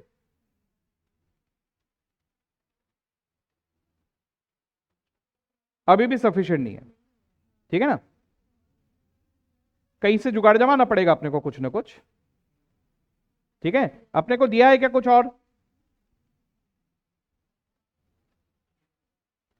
ये डीआरआई तो बेच दिया अपन ने, और कुछ दिया है क्या? अरे डीआरआर से बेचोगे थोड़ी, वो तो रिजर्व है। नहीं, उससे पैसे नहीं, डीआरआर इज रिजर्व, पैसा इज पैसा, पैसा बैंक में। ठीक है, ठीक है, जितना डिटेल दिया है उतना ही अपन लिख सकते हैं। ठीक है, उससे ज्यादा हम लोग कुछ नहीं कर सकते। लास्ट में अपने को डीआरआर को ट्रांसफर कर देना होगा वापस to PNL, rather general reserve. General reserve में वापस ट्रांसफर कर दो, कितना? 1 लाख, रिडेम्पशन हो जाने के बाद। हाँ हाँ, कौन सा डिफरेंस? बैंक का? बैंक को पीएनएल में डालोगे? हाँ, ओडी हो सकता है। ठीक है, मे बी बैंक में ओडी आ जाए, पॉसिबल है वो तो बैंक बैलेंस है, जितना डिटेल देंगे उतना ही लिखेंगे अपन। अब देखो क्या क्या हो गया, डिबेंचर क्लोज हो गया, डीआरआर क्लोज हो गया, डीआरआई क्लोज हो गया, बैंक तो चलेगा, बैंक में और भी ट्रांजैक्शन हो सकता है, अपने को सिर्फ इतना ही दिया है। ठीक है, प्रीमियम भी क्लोज हो गया, डिबेंचर होल्डर भी क्लोज हो गया, that's it. This is the question, ऐसे क्वेश्चंस पूछेंगे आपको। आपको मालूम होना चाहिए कि डीआरआर कितना, डीआरआई कितना, बस। अब इसके ऊपर जर्नल पूछेंगे कि लेजर, कुछ भी पूछ सकते हैं, डिपेंड्स। हाँ,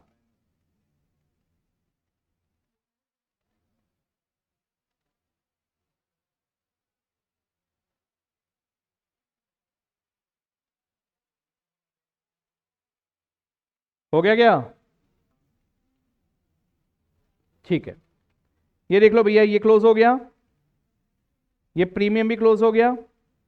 ठीक है, डिबेंचर रिडेम्पशन रिजर्व इन्वेस्टमेंट, ये डीआरआई है, इसको बेचा अपन ने 1.5 लाख में, ये भी क्लोज हो गया। डिबेंचर इंटरेस्ट अपने को 10,000 मिले, ये भी पीएनएल में चले गए। ठीक है, यस। इधर बच कैसे रहा है?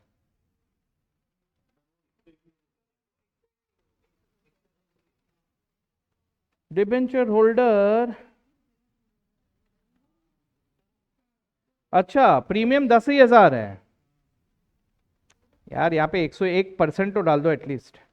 इसका मतलब इनका कहना है वेर पेड ऑफ एट 101%, मतलब 1% प्रीमियम है। ठीक, लेकिन वहां पे लिखा है पेड ऑफ एट 101, तो दैट इज एक्चुअली इनकम्प्लीट, 101% तो भी लिखना चाहिए वहां पे। चलो एनीवेज, ठीक है, 1% प्रीमियम बोले तो वो 10,000 हो जाएगा, तो फिर अपना बैलेंस पॉजिटिव में आ जाएगा, और क्या।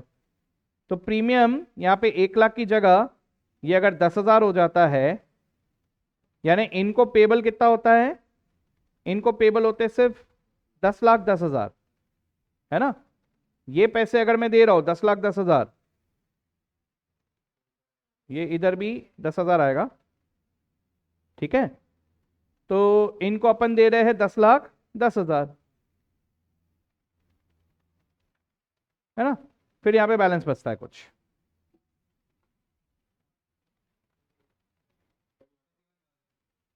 जम गया? हार्ड है क्या? हार्ड है क्या? बोलते हैं हार्ड है।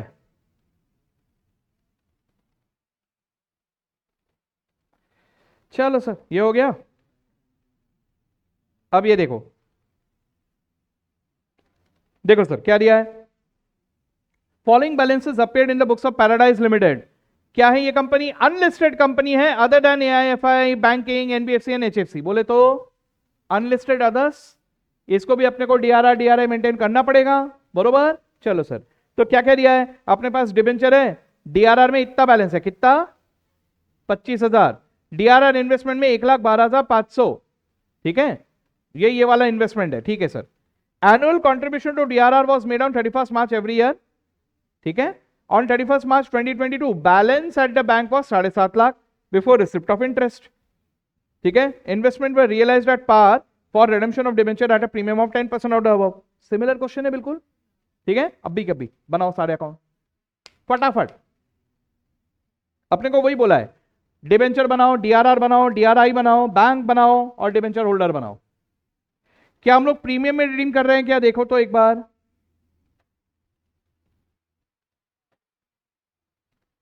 क्या डिबेंचर्स को हम प्रीमियम में रिडीम कर रहे हैं? हाँ सर। तो एक काम करो, वहां पे पूछा भले ही नहीं है, लेकिन प्रीमियम का अकाउंट भी बना लो। सर बस इसी का प्रैक्टिस करना है, हो गया हमारा डिबेंचर। बस ये चीज का ग्रिप हासिल करना है। ये इजी लगा ना? अगर इजी लगा तो इसके ऊपर क्वेश्चन आए तो मेरे आधे मार्क भी नहीं कटने चाहिए। आधे मार्क भी कटे तो भी मेरे को दुख होना चाहिए, राइट? तो इसको कंफर्म कर लो सर, इसको प्रैक्टिस कर लूंगा और इसको कंफर्म कर लूंगा कि इसके मार्क्स मेरे श्योर शॉर्ट हो। ठीक है?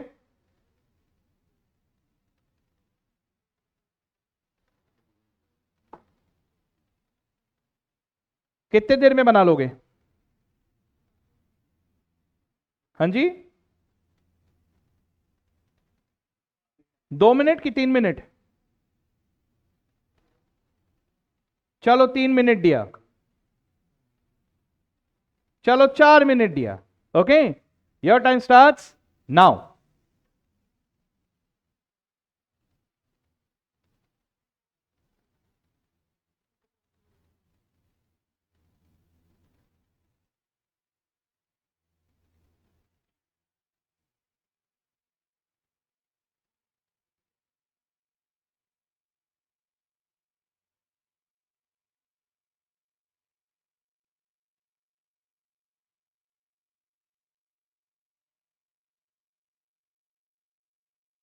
DRI है वो।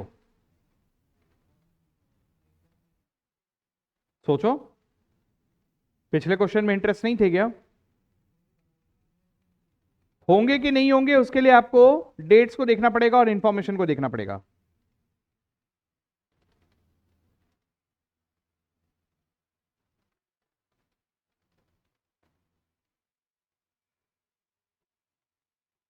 एक मिनट हो गए।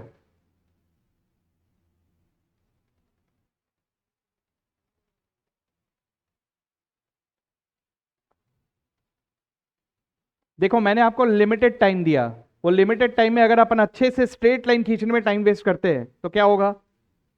वही एग्जाम में भी याद रखना, इंस्टीट्यूट भी आपको लिमिटेड टाइम देगा। तो फटाफट लाइन खींचने का, या लाइन खींचो ही मत, लिखना शुरू करो बस।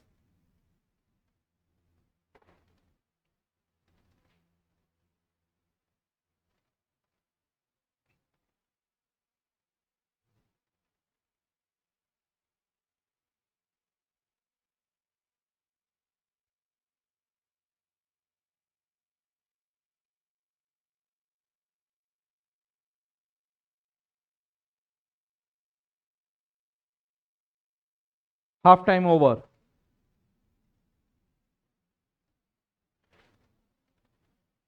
चलो 1 मिनट एक्स्ट्रा दिया।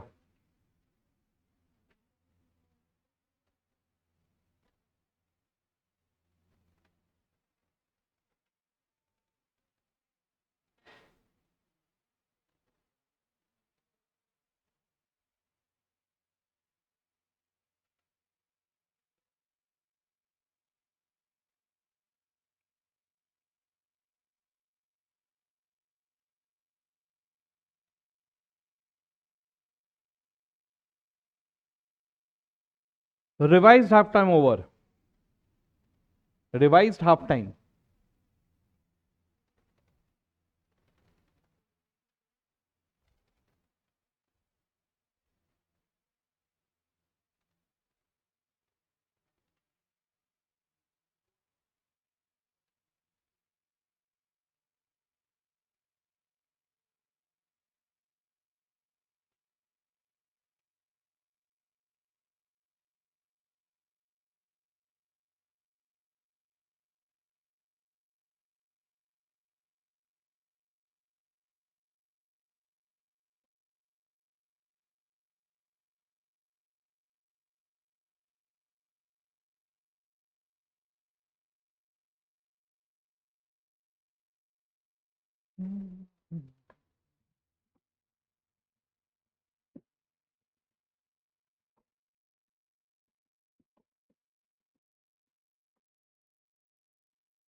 Last 45 seconds.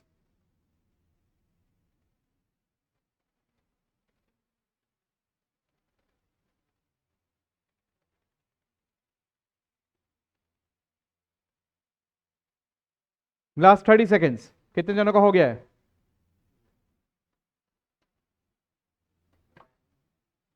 कॉमर्स वालों कुछ तो शर्म करो, देखो साइंस वाला बंदा हाथ उठा रहा है।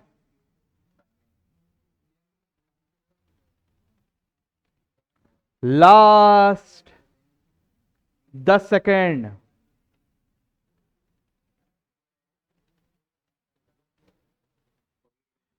Okay, so finally the time is up.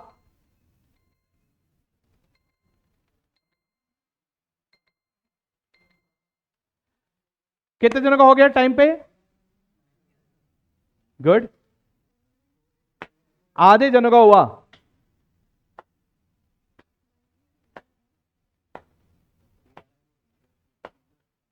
Extra time थोड़ी देर रुक रहा हूं मैं।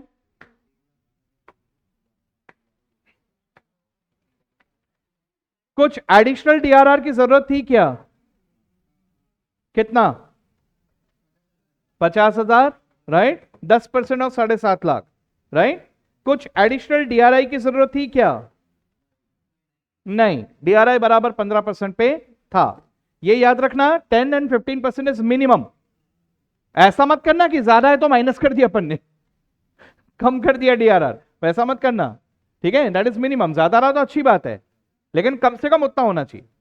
ठीक है, चलो सर, सबका हो गया। चलो देखते हैं अभी डिबेंचर अकाउंट चेक करो। सही है सर, ये तो कम से कम सही आएगा ही सर। टू डिबेंचर होल्डर ही करना है और कुछ नहीं करना है, ओबैल और डिबेंचर होल्डर। डीआरआर में 50,000 और एडिशनल क्रिएट किया, 75 बच गया। सही किया बिल्कुल, चलो गुड। फिर डीआरआई 1,12,500 बेच दिया, बेचने का एंट्री भूलना नहीं बस। ठीक है, फिर बैंक में 7.5 लाख ओपनिंग बैलेंस। ठीक है, डीआरआर में, डीआरआई में, नॉट डीआरआर, डीआरआर में इंटरेस्ट कैलकुलेट किया इन्होंने 10%। ठीक है, इंटरेस्ट कैलकुलेट करके 11,250 रुपए, right? Okay sir, DRI investment बेचने का 1,12,500 वहां पे आ गया डेबिट, बराबर। डिबेंचर होल्डर को पे कर दिया 8,25,000। सर 8,25 कहां से? 10% प्रीमियम, 7.5 लाख प्लस 75,000, 8,25,000 दे दिया, इतना बैलेंस बचा। ठीक है, डिबेंचर होल्डर को डिबेंचर के 7.5 लाख और प्रीमियम के 75,000 सब मिला के 8,25,000 पे कर दिया। आया बराबर? पूरा सही आया? क्या नहीं किया? डीआरआर का क्या? हाँ, ओके ठीक है, लेकिन ठीक है, समझ में आया सबको? मुझे बताओ ये कितना हार्ड है? मतलब सिर्फ प्रैक्टिस चाहिए, और कुछ है? चलो, ये हो चुका है हमारा। ठीक है, आ जाओ अभी इस क्वेश्चन में। थोड़ा सा दिखने में अलग है, ठीक है, दिखने में अलग है, बाकी है वही। Let's try to understand. अभी जो हम लोगों ने क्वेश्चन किया था उसमें मुझे सेंटेंस फॉर्म में अकाउंट का नाम और अपना उनका ओपनिंग बैलेंस दिया हुआ था, यहां वैसा नहीं दिया है, यहां आपने को बैलेंस शीट दे दिया है। तो क्या हुआ, वो ओपनिंग बैलेंसेस तो वहां पे भी दिख रहा है ना?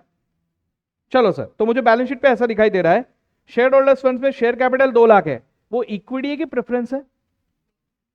सर वहां नहीं समझेगा, वो देखना पड़ेगा, है ना। रिजर्व्स एंड सरप्लस में 1,20,000 है, सर ये फ्री है कि कैपिटल है? मालूम नहीं सर, देखना पड़ेगा, है ना। Long term borrowing, sir loan है कि डिबेंचर है? सर देखना पड़ेगा सर, मतलब मेरे को और डिटेल चाहिए, बरोबर। अच्छा, ट्रेड पेबल इतना दिख रहा है और इधर पीपी दिख रहा है, डीआरआर है क्या? सर देखना पड़ेगा सर, रिजर्व एंड सरप्लस में रहा तो देखना पड़ेगा, है ना। डीआरआई है क्या? नहीं। अच्छा, ये कंपनी कौन सी कंपनी है? बी कंपनी है सर। अरे तो बी कंपनी तो ठीक है, क्या है वो? अनलिस्टेड कंपनी है, other than AIFI banking company NV, मतलब क्या? मैंने वो मार्क किया था, याद है, स्टार मार्क किया था। सबसे ज्यादा क्वेश्चन अपने को किस पे आएगा? अदर्स पे, ऑब्वियसली यार, उसी पे तो डीआरआर है, बाकियों पे तो है ही नहीं, नो डीआरआर थे, तो बाकियों पे क्यों पूछेंगे वो?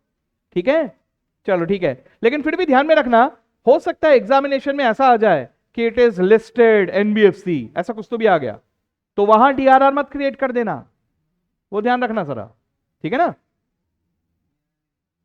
डीआरआई लगेगा, डीआरआर नहीं, ठीक है। चलो सर, इसके आगे डिटेल दिया है क्या? हाँ सर दिया है। करंट एसेट्स में ये सब है, ठीक है। कैश एंड बैंक बैलेंस का ओपनिंग बैलेंस मेरे काम का है, ठीक है।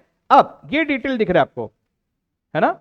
डिटेल में आपको शेयर कैपिटल दिखाई दे रहा है 3 लाख की 2 लाख। बताइए शेयर कैपिटल कितना है? मेरा शेयर कैपिटल अकाउंट का बैलेंस कितना है? 3 लाख की 2 लाख कि 5 लाख?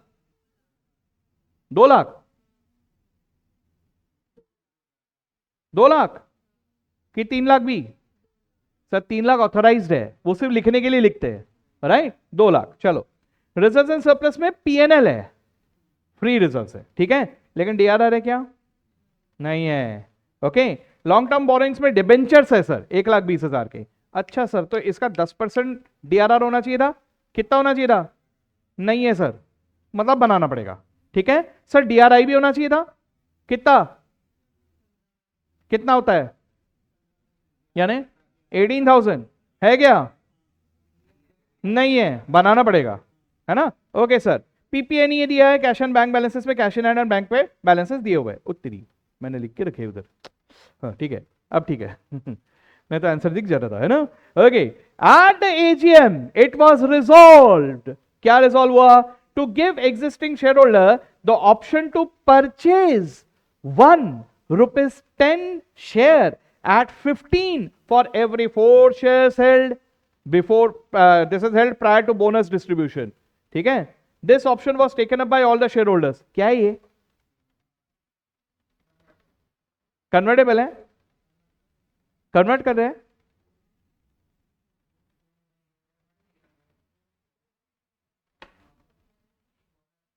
तुक्के नहीं मारना है हमें, हाँ सर ये होगा।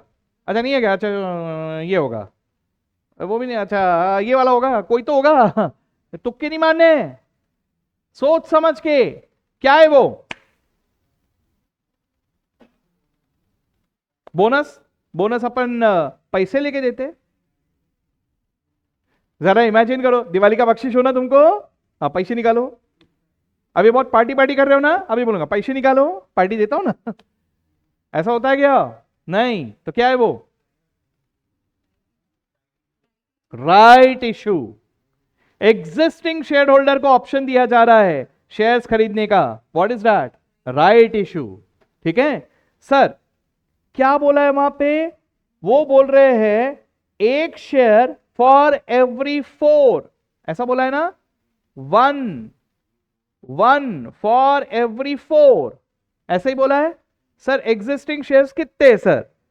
30,000 कि 20,000 शेयर्स? अमाउंट नहीं, 20,000 पक्का।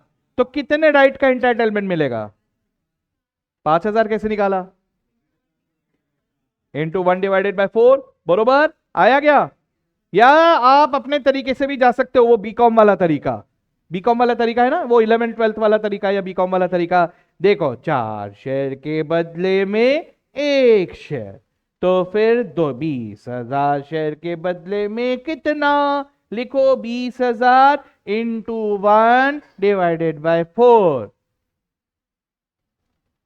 बीकॉम में ऐसे ही करते हो ना आप लोग, ठीक है ना। 11th 12th में भी ऐसे ही करते थे, ठीक है। वहां का तो स्पीड भी अलग था, 11th 12th में अलग ही रहता था वहां पे स्पीड अपना। सीए फाउंडेशन से थोड़ा स्पीड अप होना शुरू हुआ है शायद, हाँ क्या हो गया? अच्छा ठीक है, डन। ओके सर, तो ये देखो अभी सब लोग यहां पे ध्यान से देखेंगे। हम लोगों ने कितने शेयर्स दिए? मतलब 5,000 शेयर्स। 5,000 शेयर्स क्या भाव में दे रहे हैं? 15 के भाव में।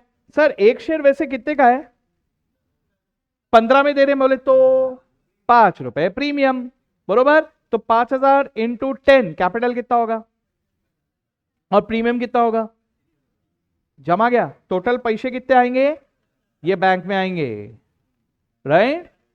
राइट का एंट्री करना पड़ेगा, जमेगा। याद है कि भूल गए? राइट शेयर्स, राइट शेयर्स बोले तो इश्यू ऑफ शेयर्स ही हो रहा है, नथिंग एल्स, ठीक है। तो यहां पे आप डायरेक्टली एंट्री पास कर सकते हो। क्या? बैंक अकाउंट डेबिट कितना?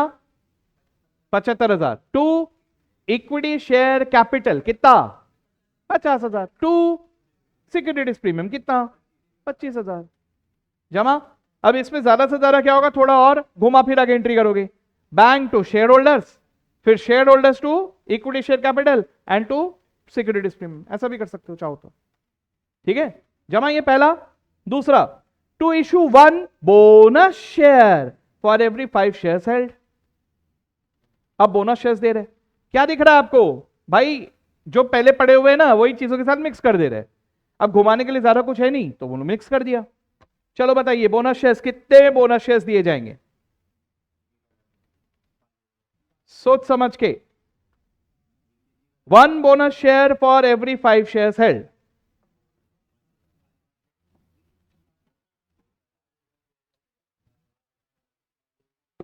कितने शेयर्स है, कितने शेयर्स है हमारे पास,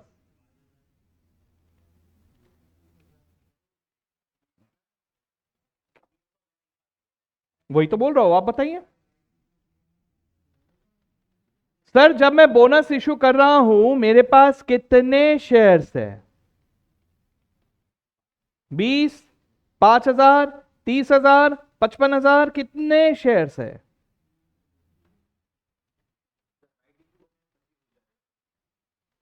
भाई जब बोनस दे रहे हैं तब राइट इशू ऑलरेडी हो चुका है, थे 20 और 5 का राइट इशू आ गया, यानी अभी कितने शेयर्स हो गए, 25,000। कैसा दिया जा रहा है, 1 फॉर 5, 5,000 बोनस शेयर्स। याद आ रहा है। सर कहां से दूंगा सर, पीएनएल में से दूंगा, पीएनएल से दे दूं क्या, सब ध्यान से मेरे क्वेश्चन का आंसर दो, कहां से दूंगा, बोनस कहां से दूं, कुछ याद है क्या आपको। बोनस के लिए सबसे पहले हम लोग प्रायोरिटी वाइज किसको देखते रहे, पहले सीआरआर है क्या, सीआरआर के अलावा किसको प्रायोरिटी देते थे, सिक्योरिटीज प्रीमियम को, है क्या। अब भी आया ना, अब भी आया, कितना आया, 25,000, तो पहले वो यूज कर लेंगे, है ना। तो भैया सिक्योरिटीज प्रीमियम में से बोनस देंगे अपन, बरोबर। तो securities premium account debit 25,000, bonus कितने का है, 5,000 शेयर्स, वैल्यू क्या है उसका, 50 कि 75, 50, उनका रेट क्या 10 रुपए में पकड़ेंगे कि 15, 10 ही पकड़ेंगे, फेस वैल्यू 50, राइट। तो 50 में से 25,000 हमने कहां से लिया, सिक्योरिटीज प्रीमियम में से, बचे कुछ कहां से लेने पड़ेंगे, पीएनएल से लेना पड़ेगा, और क्या करेंगे, right. So securities premium debit, PNL debit to bonus to share holders, याद है क्या, फिर bonus to share holders to equity share capital, जमा। ओके, उसके बाद डिबेंचर्स को रिडीम करने का है एट 3% प्रीमियम, ठीक है। चलिए सर, कहने से कि पहले डीआरआर बनाना पड़ेगा, बताइए जर्नल एंट्री क्या होगा, with amount,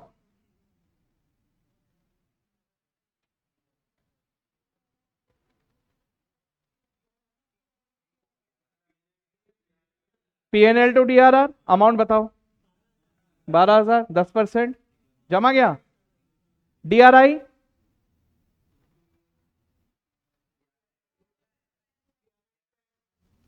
DRI to bank कि पीएनएल टू डीआरआई कि DRI to PNL, sir DRI is nothing but investment, मैं इन्वेस्टमेंट कर रहा हूं, तो DRI account debit to bank, कितना, 18,000 रुपए, जम गया सबको ये बात, बहुत बढ़िया। अब कहना है से कि अभी तो रिडेम्पशन का वक्त आ गया ना, ठीक है, तो मैं डिबेंचर्स को भी कैंसिल आउट करूंगा, प्रीमियम को भी डेबिट करूंगा और डिबेंचर होल्डर को क्रेडिट करूंगा, बरोबर। चलो एक काम करो, बताइए मुझे एंट्री, डिबेंचर्स को डेबिट कितने से करूं, 1,20,000, प्रीमियम को कितने से डेबिट करूं, 3% ऑफ 1,20,000 कितना आता है, 3,600, प्रीमियम को डेबिट करूंगा 3,600, राइट, टू डिबेंचर होल्डर कितना, 1,23,600, जमा। पैसे दे देंगे इनको, लेकिन उससे पहले इन्वेस्टमेंट बेचेंगे, है ना। इन्वेस्टमेंट बेचने की एंट्री क्या होगी, bank account debit to DRI कितना, 18,000, ठीक है। अब यहां पे थोड़ा सा अपने को दिमाग दगा देगा, साथ नहीं देगा, क्या मतलब रहा सर, अब बीच इन्वेस्ट किया और अब बीच बेच दिए ठीक है, तो वैसा नहीं रहता, वो 30 अप्रैल को इन्वेस्ट किया होगा, वहां पे डेट नहीं दिया है, अपने ने 30 अप्रैल को इन्वेस्ट किया होगा, कुछ तो भी आया होगा उस पर, लेकिन अपने को उसका इंफॉर्मेशन नहीं दिया इसलिए कुछ कर नहीं सकते, क्योंकि उस पर इंटरेस्ट भी आया होगा। समझ लो बात को, इन्वेस्टमेंट पे इंटरेस्ट भी आया होगा, लेकिन अपने को इंफॉर्मेशन नहीं दिया है, तो अपन कुछ नहीं कर सकते, अपन सिर्फ इन्वेस्टमेंट दिखा देंगे बस। इन्वेस्टमेंट भी दिखा भी देंगे और बेच भी देंगे। तो अपन ने बेच दिया, पैसे आ गए, बैंक में आ गए। Okay sir, yes sir. अब पैसे देने की एंट्री क्या होगी डिबेंचर होल्डर्स को? Debenture holders account debit to bank, ठीक है, कितना? 1,23,600, करेक्ट। Okay sir. उसके अलावा अपने को डीआरआर क्लोज कर देने का है। कैसे क्लोज करोगे? DRR to general reserve 12,000। जम गया? ये अकाउंट बनाने रहे तो बना पाओगे आप? यहां पर आपको जर्नल एंट्री पूछा है वैसे, ठीक है, तो चलो जर्नल एंट्री में एक एक करके अपन चेक करते हैं कि अपने को बराबर अपन ने जो सोचा वही दिख रहा है कि नहीं। पहले तो राइट का आया होगा, bank to equity share holder 75,000, equity share holder to equity share capital 50 और सिक्योरिटीज प्रीमियम 25, यही किया था अपन ने। फिर बोनस का entry 25,000 from securities premium, 25,000 from PNL. देखो securities premium 25,000, PNL debit 25,000 to bonus to share holder, फिर bonus to share holder to equity share capital. याद है क्या? कनेक्ट हो रहा है? आगे उसके बाद क्या हुआ सर? उसके बाद अपन डिबेंचर्स को रिडीम कर रहे हैं, लेकिन उसके पहले डीआरआर बना रहे। डीआरआर बना रहे तो पीएनएल टू डीआरआर 12,000 और डीआरआई टू बैंक 18,000 आया बराबर सर। फिर डिबेंचर्स को हम लोग प्रीमियम सहित डिबेंचर होल्डर को पेबल दिखा रहे हैं, तो डिबेंचर डेबिट 1,20,000, प्रीमियम डेबिट 3,600 तो डिबेंचर होल्डर 1,23,600, राइट। ओके, अब प्रीमियम को इन्होंने राइट ऑफ कर दिया पीएनएल में ट्रांसफर करके, पीएनएल टू प्रीमियम।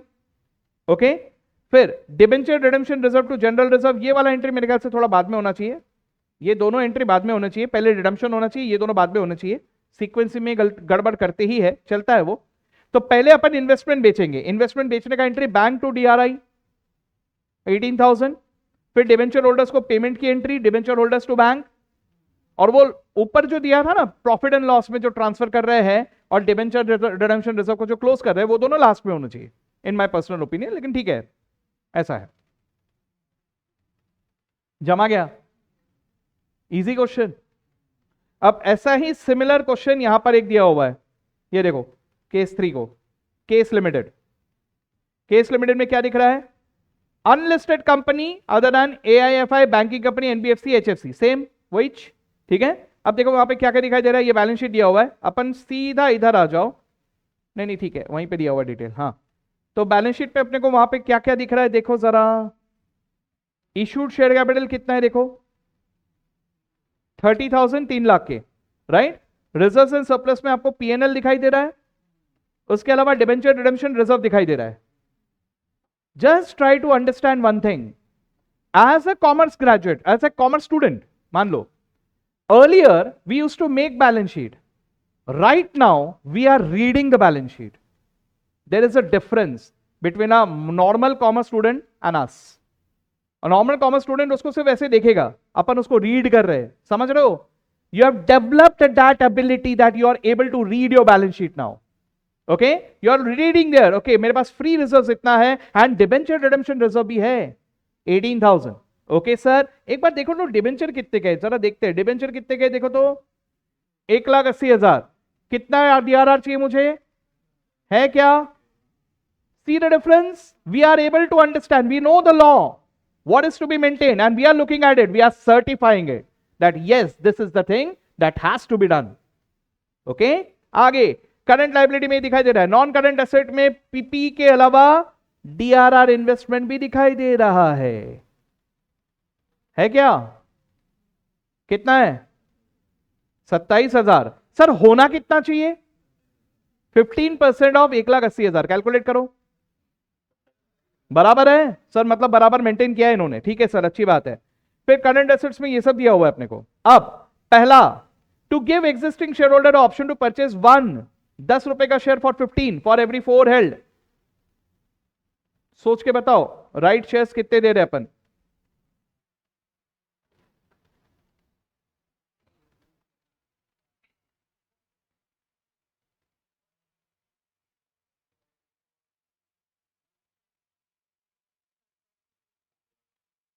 सभी लोग सोच पा रहे हो? सर कैसे कैलकुलेट करूंगा मैं, क्या बोला है? देखो यहां पर क्या हो जाता है, let me tell you one thing. हम में से कुछ लोग आगे बढ़ जाते हैं, कुछ लोग लॉस्ट हो जाते हैं। ठीक है, कुछ लोग लॉस्ट हो जाते हैं और वो पैनिक हो जाते हैं। पैनिक हो जाते हैं मतलब कैसा, जैसे अगर बहुत क्राउडेड एरिया में एक छोटा बच्चा अगर जा रहा है और उसका अगर ऐसे ही मम्मी पापा से हाथ छूट जाए तो वो कैसा पैनिक हो जाता है, वैसा पैनिक हो जाते हैं अपन। ठीक है, अरे यार मेरा क्या होगा, मेरा क्या होगा, अरे भाई एकदम रिलैक्स। ऐसा पैनिक हो जाओगे तो कुछ नहीं कर पाओगे। समझे बात को? अगर ऐसा हुआ, रीड दैट पॉइंट अगेन। क्या लिखा है, रीड दैट पॉइंट अगेन। क्या लिखा है? एग्जिस्टिंग शेयर होल्डर को मैं राइट शेयर्स दे रहा हूं फॉर एवरी 4 शेयर्स। सर एक दे रहा हूं फॉर एवरी 4 शेयर्स, तो मैं देख रहा हूं कि कितने हैं, 30,000 है सर। अब 4 के बदले 1 दे रहा हूं तो 30,000 के बदले में कितना दे रहा हूं, 7,500 दे रहा हूं। तो 7,500 राइट शेयर्स फ्री में दे रहा हूं क्या? राइट शेयर्स फोकट में नहीं देते सर, बेचते हैं, है ना? तो ये कौन से शेयर्स है, 10 वाले, जिसको मैं इशू कर रहा हूं 15 में। तो कितना कैपिटल, कितना प्रीमियम? अभी अभी आपने नंबर ऑफ शेयर्स बताया 7,500, कैपिटल कितना, प्रीमियम कितना, बताओ? 75,000 कैपिटल। कैसे निकाला? 7,500 इंटू 10। प्रीमियम कितना, कैसे निकाला? 7,500 इंटू 5। 5 कहां से आया सर? सर 10 का 15 में दे रहे तो 5 प्रीमियम है ना। क्लियर? ओके। इसके बाद दे रहे बोनस। बोनस कैसा दे रहे? 1 फॉर एवरी 5। 1 for every 5। बताइए अभी मेरे पास कितने शेयर्स है? 37,500। कैसे बताओ सर? 30,000 थे और राइट के 7,500 आ गए ना, 37,500। तो कितने बोनस दे रहे अपन? कैसे निकाला? डिवाइडेड बाय 5, है ना? 5 के बदले 1, तो 37,500 के बदले में कितना, 7,500। हमेशा एक बात पे ध्यान रखना, 37,500 प्लस 7,500 कितना हुआ? देख लेना ध्यान से कि ऑथोराइज के ऊपर तो नहीं जा रहे हैं। अगर जा रहे हैं तो ऑथोराइज को भी बढ़ाना पड़ेगा, ये ध्यान से देख लेना एक बार। ठीक है, चलो सर ये हो गया क्लियर। Yes sir. तो बोनस शेयर्स की एंट्री बताइए आप मुझे। कितने बोले आपने? 7,500 शेयर्स। तो 7,500 इंटू 10 करूं कि 7,500 इंटू 15 करूं? Face value, always face value. ठीक है, चलिए सर। तो बोनस अगर फेस वैल्यू पे है, एंट्री बताइए आप। क्या यूज करूं मैं बोनस देने के लिए? 7,500 इंटू 10, 75,000। पहले क्या यूज करूं? देखो तो सीआरआर है क्या? कभी भी पहले देखना कि कैपिटल रिडेम्पशन रिजर्व है क्या, पहले उसको यूज कर लो। है क्या? नहीं है सर। तो अभी क्या यूज कर सकता हूं मैं? सर अभी अभी सिक्योरिटीज प्रीमियम आया ना, उसको यूज कर लेंगे। फिर जो बैलेंस बचा उसके लिए पीएनएल ही करना पड़ेगा, और क्या करेंगे सर? जमा, बोनस दे दिया। Okay sir. फिर रीपे कर रहे debentures eight a premium of 3%। कितना है डिबेंचर्स? पिछले क्वेश्चन और इस क्वेश्चन में फर्क एक है कि पिछले क्वेश्चन में अपने को डीआरआर और डीआरआई बनाना पड़ा था, इधर बनाना नहीं पड़ेगा, ऑलरेडी है। बरोबर? Okay sir. डीआरआर डीआरआई का आपको रेट ऑफ इंटरेस्ट दिया है क्या, देखो तो। देख लेना, लेकिन इन्वेस्टमेंट अगर है तो उसके ऊपर इंटरेस्ट भी आ सकता है, तो एक बात देख लेना, है नहीं सर? ठीक है, ओके सर। एनीवेज, तो अब क्या होगा, अपन डिबेंचर्स को कैंसिल आउट करेंगे। कोई बता सकता है डिबेंचर को कैंसिल करने का एंट्री? डिबेंचर्स को देखो वहां पे कितने का है। तो डिबेंचर को अपन रिडीम कर रहे हैं, रिडेम्पशन एंट्री बताइए कोई। 12% डिबेंचर्स अकाउंट डेबिट, कितना? 1,80,000। और प्रीमियम ऑन रिडेम्पशन डेबिट कितना? कितना प्रीमियम है? 3%, 5,400 टू डिबेंचर होल्डर्स। जमा सबको ये बात? ठीक है सर। फिर इनको पैसे देने हैं तो पहले डीआरआई को बेच दो। डीआरआई बेचने की entry, bank account debit to DRI. कितना? जो दिया है वही, 18,000 की 27,000। संभाल के, ओके। मैं तो लॉस पे बेच दोगे आप ठीक है ना। 27,000, ओके, बैंक में आ गया। अब डिबेंचर होल्डर को पैसे दे दो। Debenture holder account debit to bank. Debenture holder को पैसे दे दो, मतलब अकाउंटिंग एंट्री पास करो, ऐसा नहीं कि हाँ सर दे दिया ठीक है, ओके, आगे प्रीमियम को क्लोज करो पीएनएल में, और डीआरआर को क्लोज करो किधर, जनरल रिजर्व। जमा गया सर? एक बार सॉल्यूशन दिखा रहा हूं मैं, एक बार जस्ट देख लो। Right shares 7,500 at rate 15, 75,000 capital, इतना प्रीमियम, बोनस इतना दे रहे, बोनस इतना प्रीमियम में से, इतना पीएनएल में से। पहले इस प्रीमियम को पूरा यूज कर लेंगे, राइट, हो गया। फिर bonus to equity share capital, right. फिर डिबेंचर रिडीम कर रहे हैं अपन, यही सोचा था अपन ने अभी।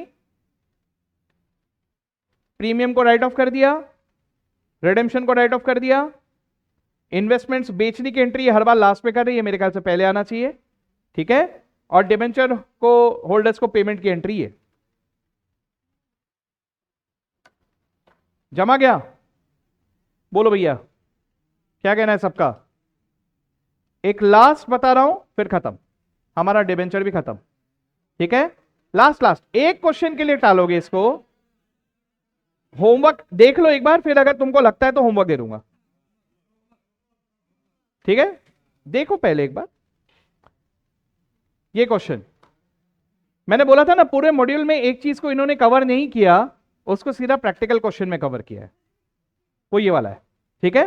This is the last one and this one is important. नहीं, अभी एक क्वेश्चन के लिए पेंडिंग छोड़ूंगा मैं इसको, कुछ भी। चलो देखो अभी क्या लिखा है, Libra limited a listed company. अब तक क्या आ रहा था, अनलिस्टेड। ये पहला क्वेश्चन है जिसमें लिस्टेड कंपनी है, ठीक है। अच्छा आगे देखो अभी, recently made a public issue in respect of which the following information is available. Number of partly convertible debenture issued, क्या लिख रहा है, पार्टली कन्वर्टेबल डिबेंचर। कितने हैं नंबर्स, 2 लाख, जिनका फेस वैल्यू है 100 रुपए, ठीक है सर। कन्वर्टेबल पोर्शन इज 60%, यानी नॉन कन्वर्टेबल पोर्शन कितना होगा, 40%, ठीक है। ऑन एक्सपायरी ऑफ 6 महीने from the date of closing of the issue, यानी अपने को वो डेट बोला है, ठीक है। 6 महीने के अंदर कन्वर्जन का ऑप्शन मिल रहा है, ठीक है। आगे date of closure of subscription list is 1521, ठीक है। Date of allotment is 1621, date दिया है, जर्नल एंट्री में डेट लिखना पड़ेगा। Rate of interest on debenture is 15%, यानी डिबेंचर 15% डिबेंचर है, payable from the date of allotment. Value of equity shares for the purpose of conversion is 60, जिसका face value है 10, यानी 50 रुपए।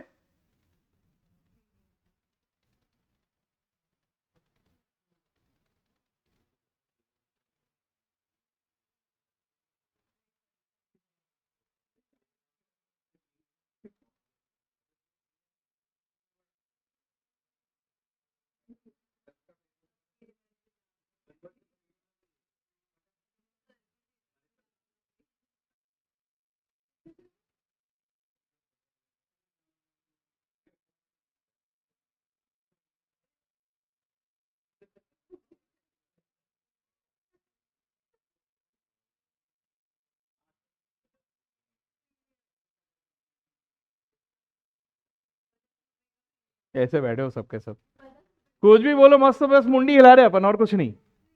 हाँ भैया वहां क्या लिखा है, कन्वर्जन के लिए शेयर का वैल्यू माना जा रहा है 60 और उसका फेस वैल्यू है 10, मतलब 50 रुपए प्रीमियम, बरोबर। तो यही मैं पूछ रहा हूं जब से, उसमें पहले तो अरे तो क्या है, अरे व्हाट इज इट प्रीम, अरे यार 50 रुपए एक्टिंग किया तब जाके बोल रहे हो सबके सब। चलो हाँ पहले ही बोल दिया था। अच्छा चलो, number of debentures applied for 2 lakh, ठीक है। चलो ठीक है sir. Interest payable on debenture half yearly on 30 September and 31 March. Dates को लेके इन्होंने अच्छा खासा घुमाने की कोशिश किया है, ठीक है। चलो सर, सबसे पहले आप लोग मुझे बताइए, सबसे पहले आप लोग मुझे बताइए कि इसके बारे में डीआरआर रिक्वायरमेंट के बारे में कुछ बोला है क्या?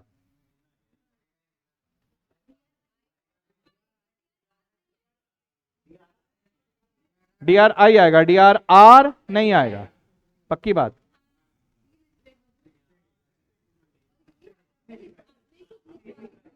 मैंने लिखवाने के बाद कुछ बताया भी था,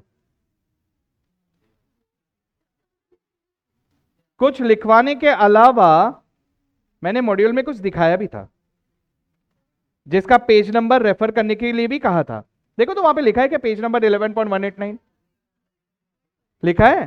अच्छा, इधर देखो तो क्या लिखा है, स्टार मार्क भी किया हुआ है, DRR के नीचे अंडरलाइन भी किया हुआ है, सबूत छोड़े मैंने सारे। क्या लिखा है, एक एग्जाम्पल भी दिया था, 1 लाख है जिसमें से 30%, कुछ याद आ रहा है? हाँ, तो ये क्या है? अभी वापस आ रहा हूं मैं अभी इधर, बताओ भैया कहां गया?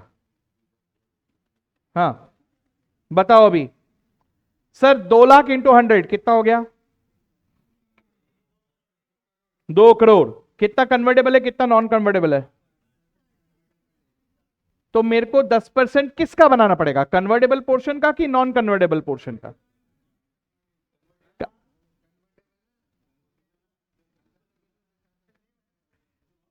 10% of the,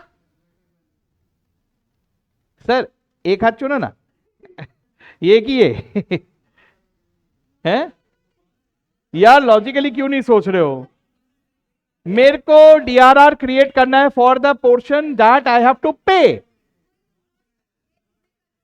convertible portion, non convertible portion. Convertible portion का मतलब क्या हुआ कि मैं उसके बदले में शेयर्स दूंगा, पैसे दूंगा क्या? सो नॉन कन्वर्टेबल पोर्शन जो है उसके लिए पैसे दूंगा। तो what is the non convertible portion? 40%। निकालो।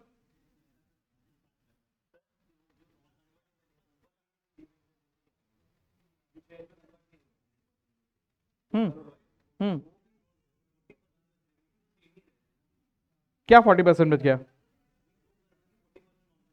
हाँ, तुम क्या बोल रहे हो? पहले एक बार सोच के देखो तुम क्या बोल रहे हो।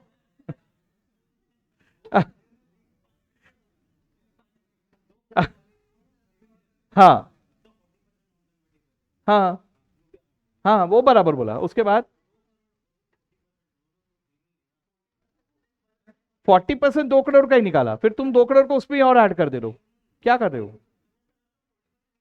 नहीं, 2 करोड़ का बाइफर्केशन है। 2 करोड़ का 40% जो पोर्शन है that is non convertible and बाकी का 60% इज कन्वर्टेबल। ऐसे ही है। हाँ,